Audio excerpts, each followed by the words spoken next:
are here together this morning at Miano Salon. It's a salon co-owned by Damien and Louis. And we're here to talk about hair and color and all sorts of fun things like that. So welcome, gentlemen. Thank you. Thank you for having us. And we're also here to talk about the salon itself. Okay. Oh, okay. So, Why not? So Why why not? not? We're Okay, gonna, let's do that. yes, we're gonna start with you two. Okay. Why, Louis, go ahead. why did each of you want to get into hair?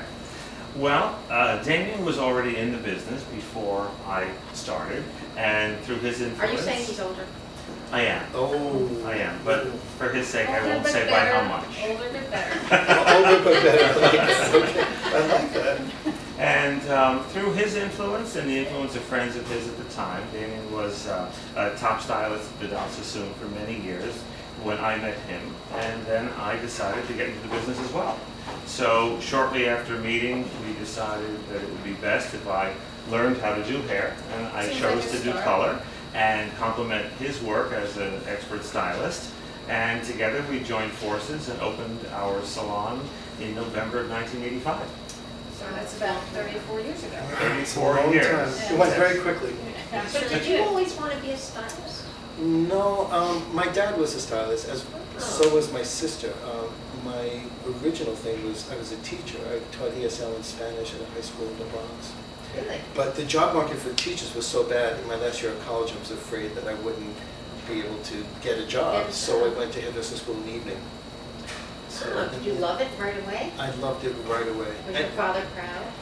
Oh, I don't know. He said it's tough work, you stand all day, but I really You did. loved it? I loved it, yeah. And I made up my mind that if I didn't get a job at Vidal Sassoon, that I would not go into the business. So I showed up. That's soon then. Well, in that time, it was the only place to work, the only place to get great training. I mean, I don't know how it is today, but back then it was the #1 premier place to be, to Did you learn. cut people's hair with the tail down the back? Of course I did. I had one of those.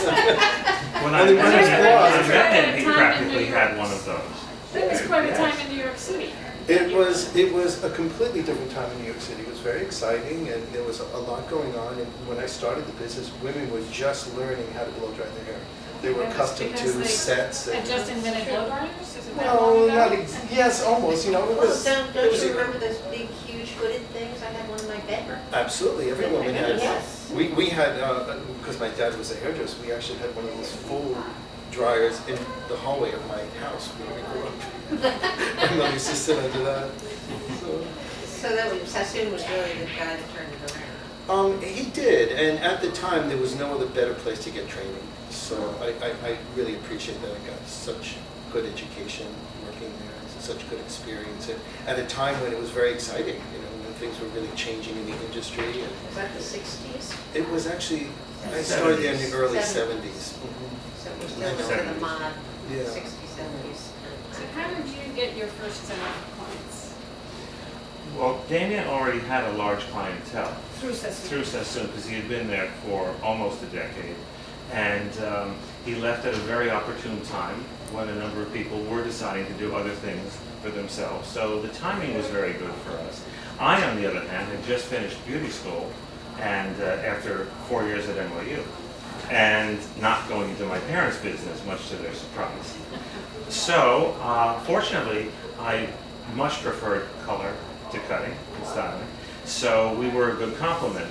So thanks to his clientele and the fact that he brought probably 90% of his enormous client book with him to our first business, that combined with bringing another colorist from Sassoon at the time, we opened the three of us, and me with no one to my name, but that quickly changed.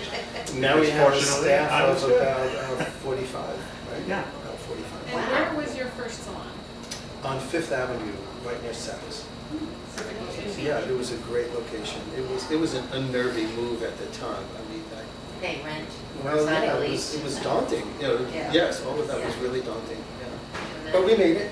Our landlord didn't think we would. He said we found out afterwards, he said, I'm going to give these guys a year in business before they're out.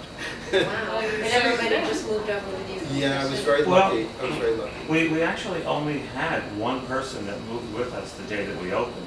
So in all seriousness, the first day of business in November of '85, it was Damien, myself, a colorist who is our general manager today and has been with us for 34 years, and one assistant.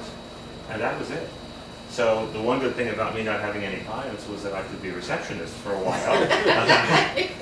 Covered all the bases, yes. Covered all the bases, so we kind of did it all, but the business grew, and we grew out of that space after 6 years. We were in 2,000 square feet on Fifth Avenue, and in 1991 we signed the lease for this 5,000 square foot space. On 52nd And Street. on 52nd Street, and the salon had grown to a staff of over 20 by then.